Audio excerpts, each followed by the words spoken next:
নমস্কার। আশা করি ভালো আছেন। আজকে আমি আপনাদের জন্য আরেকটা নতুন গল্প নিয়ে এসেছি। এই গল্পের নামকরণ আপনারা নিজেরাই নিজেদের মতো দিয়ে দিতে পারেন গল্পটা শোনার পরে। তবে আমি এই গল্পটার নাম দিয়েছি ফেট অথবা বিশ্বাস অথবা আত্মসমর্পণ করা।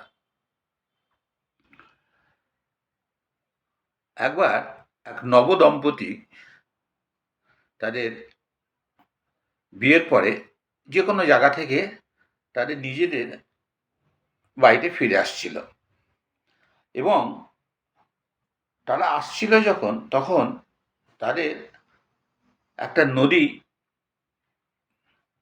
ক্রস করে আসার কথা এবং নদীটা ছিল খরস্রোতা নদী। আর তাদের নদীর এই পার থেকে ওই পারে গিয়ে তারপর তারা তাদের গন্তব্যস্থলে যাবে, এইভাবেই তাদের বাড়িতে আসার কথা। তারা যখন একটা ছোট্ট নৌকো করে এই পারে আসার মনস্থ করলো তখন আবহাওয়া খুব ভালো ছিল, কিন্তু যখন নৌকোটা মাঝ নদীতে চলে এলো তখন একটা আবহাওয়ার বিরাট একটা পরিবর্তন হয়ে গেল এবং একটা ঝড় বইতে শুরু করে দিল এবং ঝড়টা আস্তে আস্তে একটা বিশাল ঝড়ে পরিণত হলো। ছোট্ট নৌকো কখনো এদিক উল্টোচ্ছে কখনো এদিক উল্টোচ্ছে এবং পড়ে যাবার সম্ভাবনা খুব বেশি।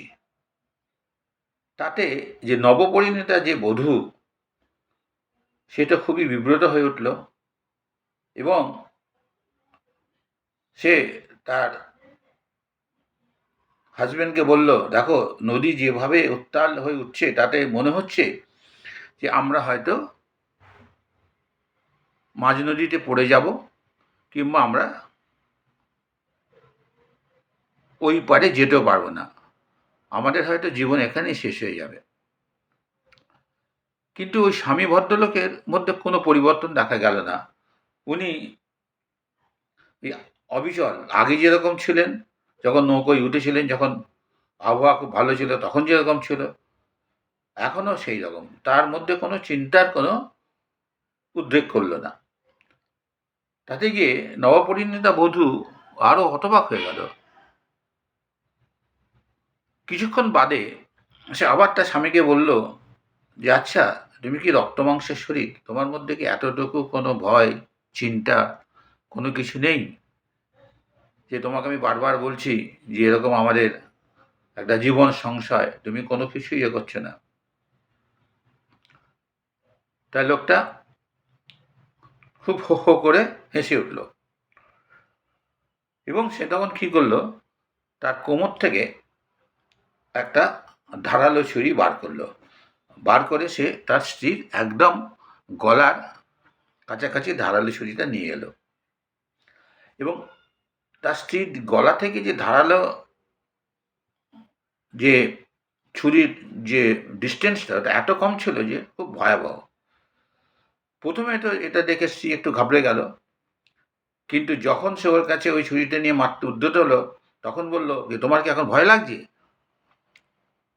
তখন ওর স্ত্রী বলল যে, না আমার একদমই ভয় লাগছে না। তার কারণ হচ্ছে যে ছোরা যখন তোমার হাতে এবং আমি যা বুঝেছি তুমি আমাকে যা ভালোবাসো, তখন তুমি আমাকে কিছুতেই অন্তত খুন করতে পারবে না বা আমাকে মেরে ফেলতে পারবে না।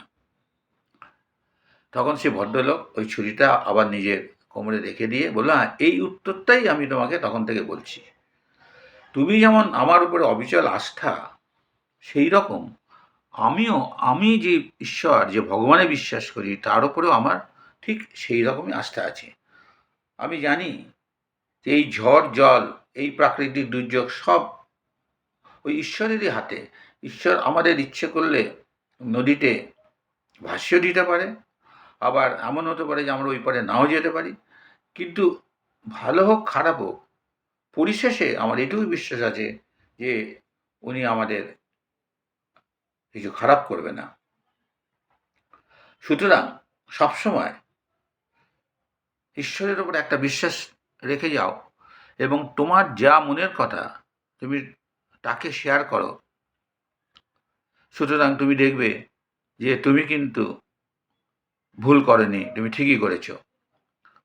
সুতরাং আমার মনে হয় যে আমাকে তুমি যতটা বিশ্বাস করো, তোমার উচিত ওই ঈশ্বরকেও বিশ্বাস করা। আশা করি এই গল্পটা আপনার ভালো লেগেছে।